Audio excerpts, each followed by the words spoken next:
Hello everyone, welcome back to my channel. आज हम बात करेंगे BNSS 2023 के सेक्शन 144 की।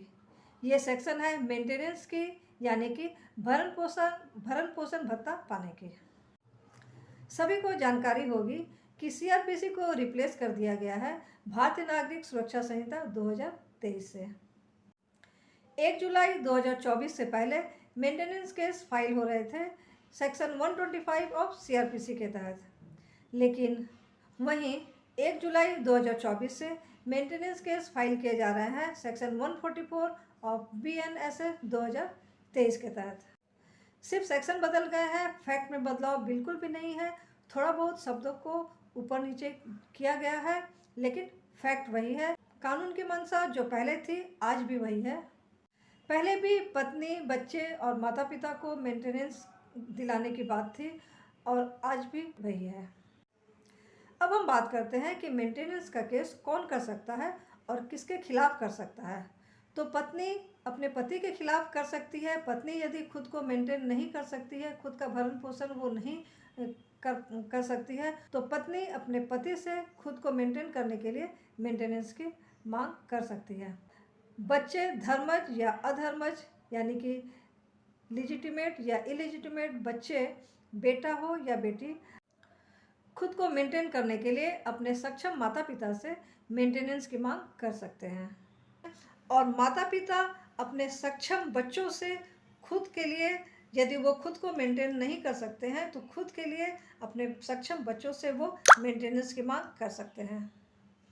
अब बात करते हैं मेंटेनेंस की पिटीशन हम कहाँ फाइल कर सकते हैं। तो मेंटेनेंस का केस फैमिली कोर्ट में फाइल किए जाते हैं। जिस डिस्ट्रिक्ट में फैमिली कोर्ट नहीं है, वहाँ जुडिशियल मजिस्ट्रेट फर्स्ट क्लास इस केस को इंटरटेन करती है। अब बात करते हैं किस कंडीशन में इस सेक्शन के तहत गुजारा भत्ता नहीं मिलेगा। पत्नी यदि नौकरी करती है और खुद को मेंटेन करने में वो सक्षम है, तो ऐसी स्थिति में उसे अपने पति से गुजारा भत्ता नहीं मिलेगा। पत्नी यदि किसी अन्य पुरुष से विवाह कर ली है या फिर साथ रह रही है, तो भी इस कंडीशन में पत्नी को मेंटेनेंस नहीं मिलेगा। पत्नी बिना किसी वैलिड रीजन के अपनी मर्जी से अपने पति के साथ नहीं रह रही है और वह अपने मेंटेनेंस के लिए अपने पति से मेंटेनेंस की मांग करती है, तो ऐसी स्थिति में उसे अपने पति से मेंटेनेंस नहीं मिलेगा। वैलिड रीजन जैसे पत्नी को पति और ससुराल वाले टॉर्चर करते हैं, मारपीट करते हैं, उसे खाना नहीं देते हैं, उससे पैसों की मांग करते हैं, उसे ससुराल छोड़ने के लिए बाध्य करते हैं, या फिर खुद ही मारपीट करके घर से बाहर निकाल देते हैं।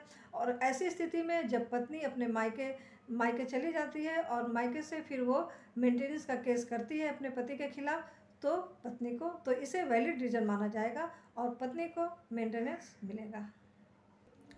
अब बात करते हैं कि किसी के खिलाफ मेंटेनेंस का ऑर्डर हो गया है और अब भी वो आपको मेंटेनेंस नहीं दे रहा है, तो ऐसी स्थिति में क्या होगा।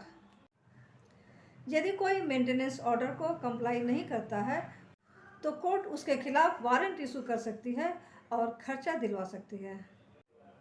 इसमें उसकी सैलरी और प्रॉपर्टी भी अटैच की जा सकती है। फिर भी कोई व्यक्ति यदि मेंटेनेंस नहीं देता है या वह राशि दिलवाई नहीं जा सकती है, तो ऐसी स्थिति में कोर्ट उसे 1 महीने के लिए जेल भी भेज सकती है। आई होप कि ये जानकारी आपको अच्छी लगी होगी। आज के लिए बस इतना ही। नमस्कार।